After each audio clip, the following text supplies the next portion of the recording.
뉴욕 증시 CPI 앞두고 상승, 나스닥 1.1% 상승 마감.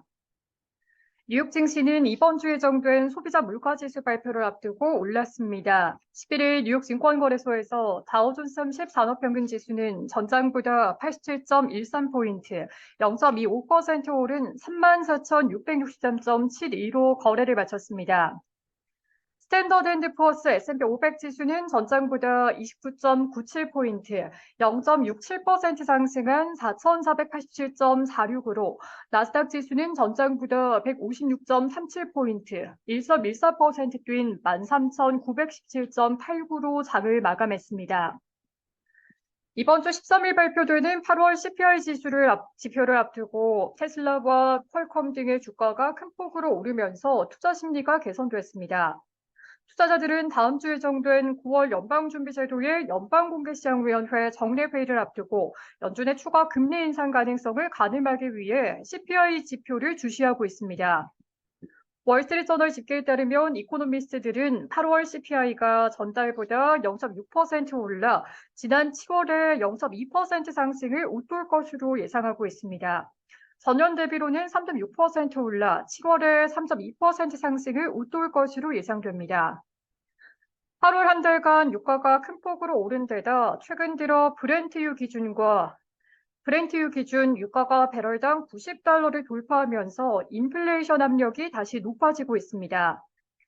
금리 선물 시장의 트레이더들은 연준이 9월 회의에서 금리를 동결할 가능성을 90% 이상으로 보고 있으나 11월 회의에서 금리를 동결할 가능성은 절반을 약간 웃도는 54%가량으로 보고 있습니다.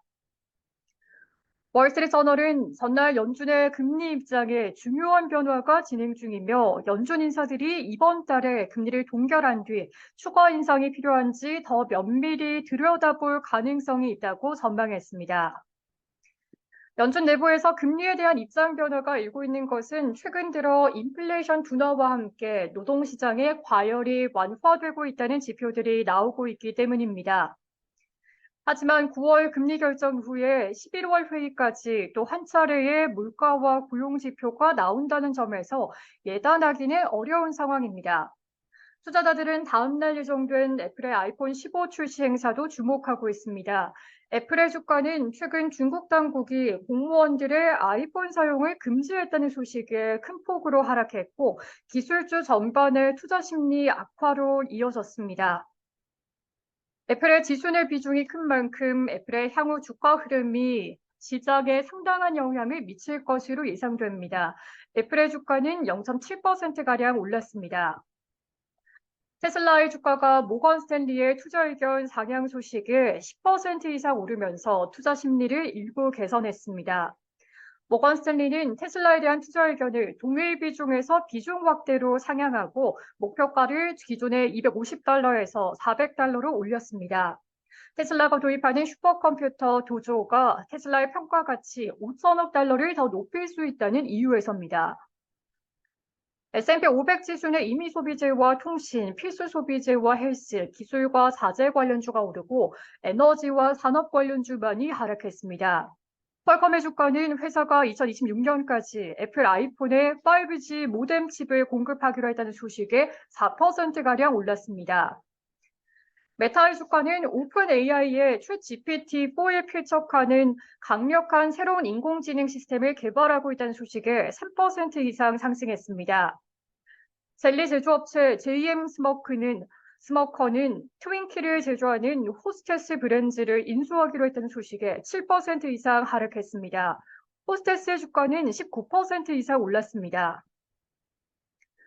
뉴욕 증시 전문가들은 인플레이션 우려가 커지는 점은 주요 위험 요인이라면서도 이번 주에 나올 물가 지표가 시장의 변동성을 높일 것이라고 말했습니다. SPI 에셋 매니지먼트의 스티븐 이네스 매니징 파트너는 마켓워치에 최근 변동성의 주요 촉매제는 많은 주요 중앙은행이 금리 인상을 끝내거나 마지막 단계에 있다고 기대했던 시점에 유가가 급등하며 인플레이션 우려를 악화시켰기 때문이라고 말했습니다.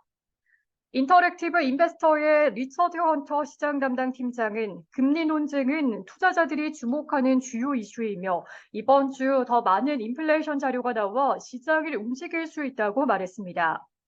시카고 상품거래소 패드워치에 따르면 연방기금 금리 선물 시장에서 마감 시점 연준이 9월 회의에서 금리를 동결할 가능성은 93%로 반영됐습니다. 11월 회의까지 금리를 동결할 가능성은 54.5%를, 금리를 0.25%포인트 인상할 가능성은 42.6%를, 0.5%포인트 인상할 가능성은 2.9%로 나타났습니다. 시카고 옵션 거래소 변동성 지수는 전장보다 0.04포인트, 0.29% 하락한 13.8을 기록했습니다.